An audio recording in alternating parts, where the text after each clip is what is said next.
नमस्ते दोस्तों, जय माता दी। मेरे चैनल हार्दिक सहरावत में आपका स्वागत है।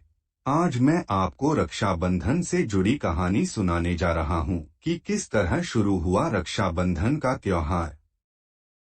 रक्षाबंधन भारत देश का प्रमुख त्योहार है। यह श्रावण मास की पूर्णिमा को मनाया जाता है। इसे नारीली पूर्णिमा भी कहते हैं।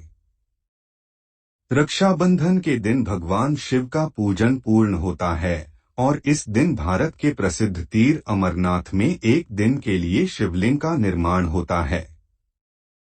इस दिन यात्री कठिन यात्रा करके भगवान शिव शंकर के दर्शन करते हैं। रक्षाबंधन अथवा राखी का त्योहार भाई बहन को स्नेह की डोर में बांधे रखता है। इस दिन बहन अपने भाई को राखी बांधती है और उसके जीवन की मंगल कामना करती हैं। भाई अपनी बहन को रक्षा का वचन देते हैं। तो आइए जानते हैं रक्षाबंधन की कहानी। जब भगवान वामन रूप में राजा बलि के पास आए तब भगवान ने राजा बलि से 3 पग धरती मांगी थी। भगवान ने 2 ही पग में संपूर्ण पृथ्वी और आकाश को नाप लिया। तब राजा बलि समझ गए कि भगवान उनकी परीक्षा ले रहे हैं। उन्होंने तीसरा पग अपने सिर पर रखने को कहा। इसके बाद भगवान ने राजा बलि से कुछ मांगने को कहा। राजा बलि ने भगवान विष्णु से वरदान मांगा कि आप मेरे साथ पाताल लोक में 4 महीने तक पहरेदार बनकर रहेंगे। तब से भगवान विष्णु लक्ष्मी माता जी को स्वर्ग में छोड़कर वर्ष में 4 महीने राजा बलि के पहरा देने लगे व पहरेदार के रूप में रहने लगे। रक्षाबंधन के दिन श्री लक्ष्मी जी स्वर्ग से रिमझिम करती हुई राखी लेकर पधारी।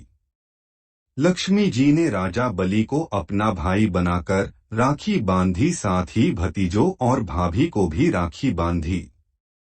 जब रानी हीरे मोती का थाल लेकर आई तो श्री लक्ष्मी जी ने कहा कि भाभी, हीरे मोती तो घर में भी बहुत है, मैं तो यहाँ अपने पति भगवान विष्णु जी को मुक्त करवाने आई हूँ।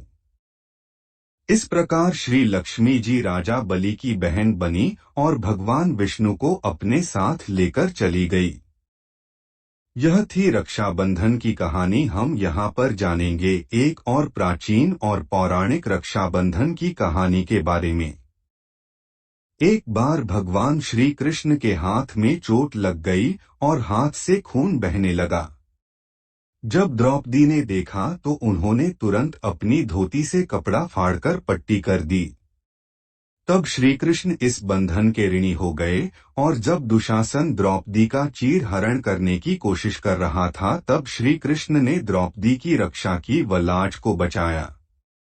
कहते हैं कि जिस दिन द्रौपदी ने भगवान श्री कृष्ण के कलाई पर अपने पल्लू से कपड़ा बांधा था उस दिन श्रावण पूर्णिमा थी। तब से इसी दिन रक्षाबंधन का त्योहार मनाया जाने लगा।